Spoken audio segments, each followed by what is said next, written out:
Recently Oppo Vivo Xiaomi ने अपने ultra camera phones launch किए। ये इंटरेस्टिंग है क्योंकि बढ़े हुए फोन के प्राइसेस ऑलरेडी लोगों को नए फोन खरीदने से डिस्करेज कर रही है। तो क्या ये बस एक स्ट्रैटेजी है, हाइप क्रिएट करने की कोशिश है, या ये एक रियल इनोवेशन है? Friends, welcome to crazy tidbits. काफी समय से स्मार्टफोन वर्ल्ड में इनोवेशन के नाम पे क्या हो रहा है? हर जनरेशन के साथ प्रोसेसर्स थोड़े इंप्रूव हो जाते हैं, रैम और स्टोरेज बढ़ा दिए जाते हैं, बैटरी बड़ी कर दी जाती है, कैमरास पहले से इंप्रूव हो जाते हैं। बट ये सब एज अ कंज्यूमर हमारे लिए बहुत बड़ा रीजन नहीं होता अपग्रेड करने का। पहले तो लोग फिर भी बिना ज्यादा सोचे अपग्रेड कर लेते थे, बट स्मार्टफोन प्राइसेस बढ़ने के बाद अब ऐसा नहीं है। तो ब्रांड की अल्ट्रा कैमरा फोन से एक हाइप क्रिएट करने की कोशिश तो कर रहे हैं ताकि लोगों को लगे कि मार्केट में नया कुछ आया है जिसे ट्राई कर सकते हैं। और ये हाइप भी ऐसे फीचर को कर रहे हैं जो आज लोगों के लिए बहुत इंपॉर्टेंट हो गया है, कैमरास। ये समय कंटेंट क्रिएशन का है, चाहे प्रोफेशनली या मजे के लिए। हर कोई कंटेंट शूट कर रहा है, तो फिर चाहे कितनी फास्ट प्रोसेसर हो, कितनी ही बड़ी बैटरी हो, लोगों के लिए सबसे बड़ा क्वेश्चन होता है कि कैमरास कैसे हैं। कुछ समय पहले ऐसा था कि कंटेंट क्रिएट करना है या अच्छे रील शूट करने हैं तो चॉइस इज सिंपल, आईफोन ले लो।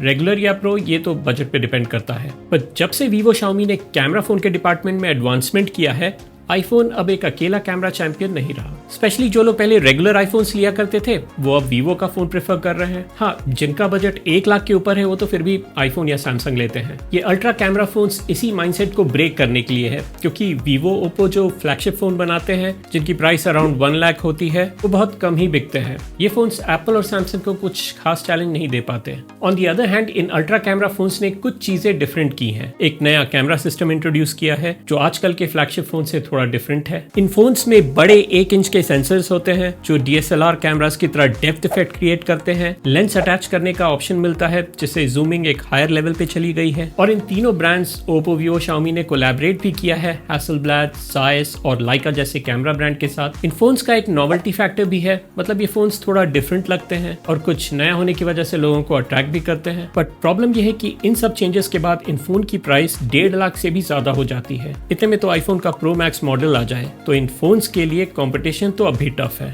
इस प्राइस सेगमेंट में वैसे भी बहुत कम फोन्स बिकते हैं और एप्पल और सैमसंग की वजह से बाकी ब्रांड्स के फोन तो और भी कम बिकते हैं। इसलिए ब्रांड्स इस सेगमेंट में ज्यादा फोन्स बनाते भी नहीं है। ये अल्ट्रा कैमरा फोन्स भी बहुत कम ही बिकेंगे, बट ये ब्रांड्स के लिए एक प्रमोशनल मटेरियल है। ये एक तरीका है ये बताने का कि हम भी एडवांस कैमरा फोन बना सकते हैं, और इसकी वजह से ब्रांड्स के जो चीपर फोन्स हैं उन्हें भी पब्लिसिटी मिलती है। पर बात सिर्फ प्रमोशनल टैक्टिक्स की नहीं है। लोगों को अब कुछ नया चाहिए, क्योंकि आईफोन तो अब हर किसी के पास हो गया है, तो वो एक एक्सक्लूसिवनेस खत्म हो गई है। बहुत सारे आईफोन यूजर्स और ऐसे लोग जो अफोर्ड कर सकते हैं वो भी इन अल्ट्रा कैमरा फोन्स पे स्विच कर रहे हैं। इनफैक्ट इंडिया में एक समय जो आईफोन को लेके क्रेज हुआ करता था वो बहुत कम हो गया है। आजकल जिनका बजट 70-80 हजार रुपए है वो भी रेगुलर आईफोन की जगह वीवो के फोन प्रेफर करते हैं। ये एक साइन है कि अब हाई एंड मार्केट में एप्पल और सैमसंग की मोनोपोली ज्यादा दिन नहीं चलेगी। इनफैक्ट ये एप्पल के लिए भी एक चैलेंज है। उन्हें कुछ बहुत इनोवेटिव करना पड़ेगा अपने और बाकी ब्रांड्स के बीच में गैप बनाए रखने के लिए, क्योंकि ओप्पो, वीवो, शाओमी तो बहुत तेजी से करीब आ रहे हैं।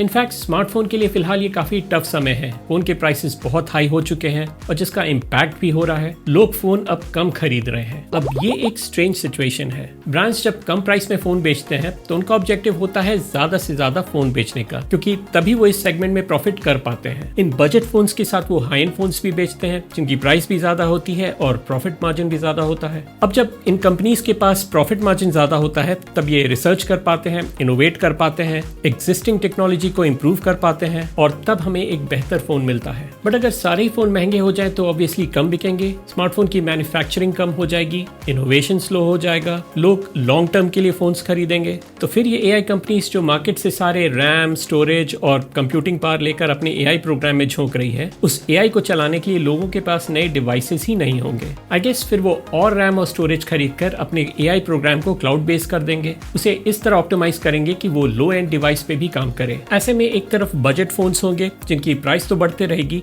बट उनकी हार्डवेयर क्वालिटी उनके प्राइस के अकॉर्डिंग नहीं होगी, और दूसरी तरफ फ्लैगशिप फोन्स होंगे जिनकी प्राइस तो बहुत ज्यादा होगी इन अल्ट्रा कैमरा फोन्स की तरह, जिसे बहुत कम ही लोग अफोर्ड कर पाएंगे, बट सिर्फ इन्हीं फोन में उन्हें बेस्ट अवेलेबल हार्डवेयर स्पेक्स मिलेंगे। ये बहुत कुछ कार ब्रांड्स की तरह है। जैसे एक तरफ मारुति, हुंडई, टाटा, महिंद्रा हैं, सस्ते तो इनके कार्स भी नहीं होते बट इनमें कॉस्ट कटिंग्स होती हैं। वहीं दूसरी तरफ लग्जरी कार ब्रांड्स हैं जैसे मर्सिडीज, पोर्श, BMW, जिसे कम ही लोग अफोर्ड कर पाते हैं। वेल, ये सिचुएशन तो बैड है, लेकिन ये सिर्फ स्पेक्यूलेशन है। लो डिमांड इन कंपनीज के लिए तो अच्छी नहीं है, बट इसे टैकल करने के लिए वो क्या करते हैं ये देखना होगा। आई होप वो जो भी करे कंज्यूमर के हित में हो। With this the video comes to an end. Thank you for watching. See you next time.